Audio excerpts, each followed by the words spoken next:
Oh yeah.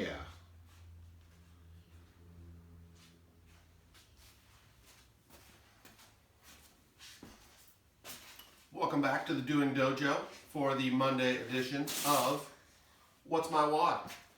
So, got a skill and a workout. The workout, another one of these days where it doesn't look like it's going to be that bad of a thing, but yeah, it's going to be more challenging, I think, than people think. So, let's kick it off and talk about the skill. So, for the skill, we have some wall walks and we have some crab walks or crab holds.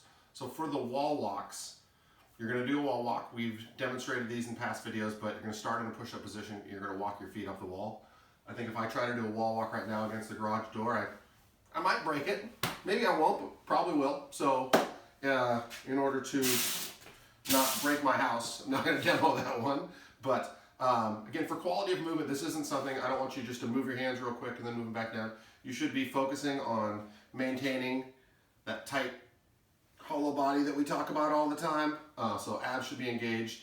And if you forget where you're supposed to flex, it's butts, guts, and quads. All three of those things. If you have butts, guts, and quads flexed, you're probably going to be in a pretty good position, especially if your head is through, kind of like you're holding a barbell overhead. The next thing, the crab walk. I'm going to have my demonstrator come out here. This is Tyson. He's a crab walker extraordinaire. In some of our practice CrossFit kids classes, we have him doing it all the time. So Tyson, why don't you hop down into a crab walk position for me? So if you just hold a crab walk like this, it's pretty easy until it's not. Kind of like a handstand hold. All of a sudden your traps or your triceps are going to be on fire. You might want to walk around a little bit. Go ahead and do a little crab walking. Show me what you got. You can walk backwards. You can walk forward. I prefer walking a little bit just because it passes the time a tad, and holding it for a while is tough. And then Tyson, I'm going to have you do something else. Go ahead and pause for me. Go on your crab walk. Another variation of the crab hold, this would be, I guess, kind of the RX plus hold. I want you to shoot your hips up, straight up to the sky, to the ceiling, and hold it like that.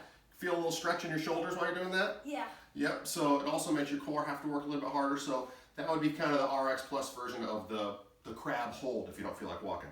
Good job, Tyson. You can rest for a minute.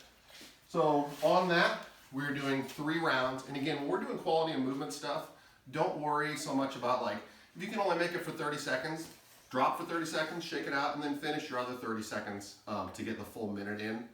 Same thing with the wall walks. You don't need to, there's no time limit on any of these things, so take your time. If you need a little bit of a break between the things, we want you to make sure you get the work done and do it in a fashion where you're getting all the reps looking pretty, rather than just try to blast through it like you're doing Fran or Isabel or something like that. The workout tomorrow, I want to make a couple notes. So you can see we have a buy-in and a buy-out, which has a run. So that's an 800-meter run at the top, 800-meter run at the bottom.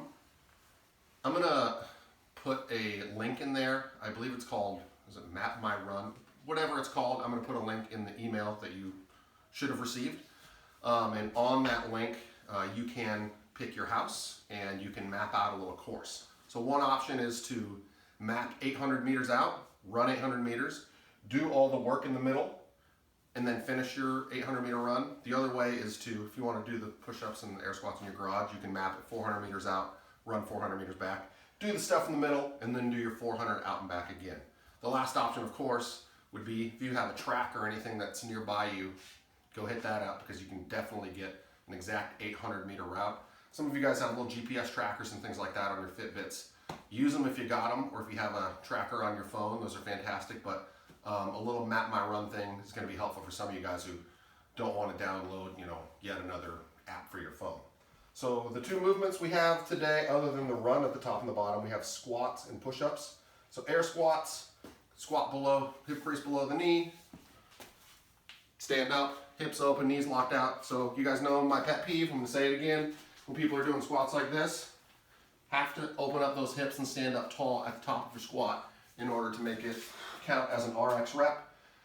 Push-ups, we've done plenty of those. Chest touches the ground every time. Try to keep your arms, we want the angle to be anywhere from tucked in to out to 45 degrees.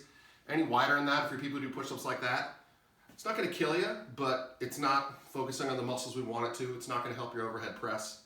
And frankly, if you do that enough, it's not the best thing in the world for your shoulder. This is a non-athletic position. having your shoulders down, tucked back. It's our universal happy, strong shoulder position. So try to keep it in there even if you have to modify the push-up. Any questions? Go ahead and shoot me an email. 50 squats, 25 push-ups. 40 squats, 20 push-ups, 30, 15, 20, 10, 10, 5. That's the meat and potatoes of the workout, other than get to run a mile too. So without further ado, enjoy.